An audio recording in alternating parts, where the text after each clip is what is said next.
Maureen Boesen and her two sisters share a genetic bond that is both a blessing and a curse.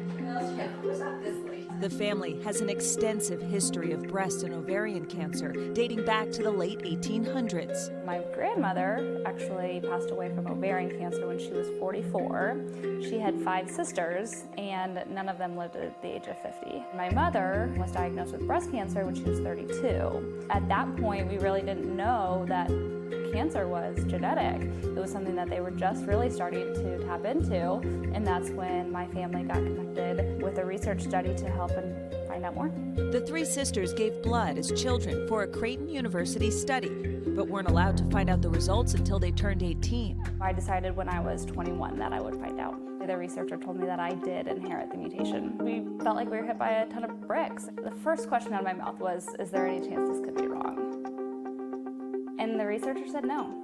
At 23 years old, Maureen decided to have a preventative double mastectomy. This was me being empowered and being proactive and not waiting until I had a cancer diagnosis. A decade later, after getting married and having 3 kids, Maureen elected to have a hysterectomy to protect her from ovarian cancer. The first step was actually to get retested. What the test revealed would change everything. In a million lives, I never could have imagined that this would be the situation I would be in. And welcome to Sisters Maureen Boesen, Catherine Buckley, and Bridget Stillwell. Good morning, ladies. Good morning. And Maureen, let's start with you. What situation exactly did you find yourself in? So late last year, I got retested through a commercial lab, and I received a phone call that I was BRCA negative. So Really? you didn't have the gene? I did not have the gene. You did not have to go through everything you went through? No, thankfully. However, finding out I was BRCA negative was, in a way, almost more overwhelming than finding out I was positive. Only because I had identified with that Previvor title, Previvor being somebody who takes a preventative step to avoid a cancer diagnosis. I had had a mastectomy, and I felt empowered to make that decision, so it was very overwhelming. So Creighton University gave us a statement. They saying in part, all of our study subjects have always been told in writing to get confirmatory testing at a commercial lab because having that second confirmation is so important. Did they explain that to you?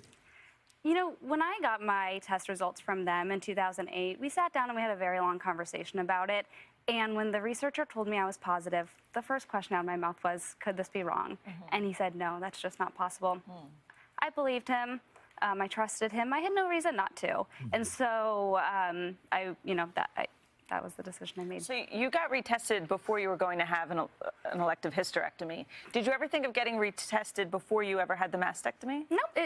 No, I was told I was positive, and I felt confident in those results. So Catherine, you're the oldest. Yes. And you had tested negative, but now when you heard all of this, does it cause doubt in your mind that maybe there was a mix-up or problem with your diagnosis? That was what we actually first thought when Maureen received the phone call and called me and said, I'm negative. And I thought, well, I'm negative. Something happened. Maybe the blood was switched because we were tested in the same room on the same day. Oh my gosh. So I immediately called our genetic counselor and was retested immediately and was still negative. Yep. And Bridget, what about you? What did you find out from the testing? I found out I was positive as a part of the original research study. I found out when I was 22. So shortly after that, I made the decision to have the prophylactic mastectomy because the risk was so high. And in our family, the onset of cancer was so young. Our mom was diagnosed when she was 32. Wow. So for me, it was important to reduce that risk. And you were actually positive. I was positive. Yeah. Yep. So let's bring in Dr. Deborah Axelrod. Now, she didn't treat Maureen or her sisters, but she's the director of clinical breast surgery at NYU Perlmutter Cancer Center. So, doctor, does this call into question the accuracy of genetic tests in general? Okay, so there shouldn't be a frenzy about whether or not your test results were positive or negative, and they were truly positive or negative. There's, less than 1% risk of having a false positive. You have to go to a reputable lab, a commercial lab that you trust, that you know the science. The science has gotten so much better since the early 90s when you guys were tested. And you guys were tested on a research protocol. A research protocol is not intended to answer the question of clinical indications for surgery. So I think that testing you again would probably have been obviously beneficial for you, Maureen. Should everybody get a second opinion, a second test? Should they get a backstop? If you go to a reputable lab, a commercial lab, you should rely on those results, especially if you have a very strong family history that could explain the results. But with that said, you need to be tested by someone that you have been referred to, a genetic counselor or a high-risk specialist, someone that you know will follow you. So even after those results, you need to update those results, particularly if you have a variant.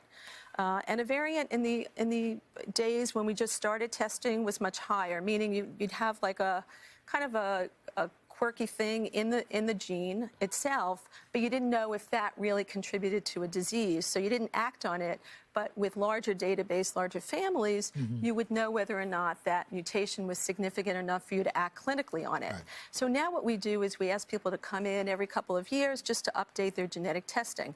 But you need to go to someone that you rely on, someone who's reputable, and you have to go to a reputable lab to have these, have the blood drawn. Okay. Going to these direct-to-consumer testing, the internet, is very good for ancestry, but it's not very good Don't base your health on that. Right. I wouldn't base my clinical decision-making on that. Doctor, thank Maureen, you. Catherine, Bridget, And you guys Dr. are all Axelrod. healthy, right, and all doing well. Yeah. We are, Good. yes. That's what counts. Thank you so much for being here. And all week long on Today.com, there is a special series focused on women's health called Dismissed. For more about this story and others, head to Today.com/dismissed.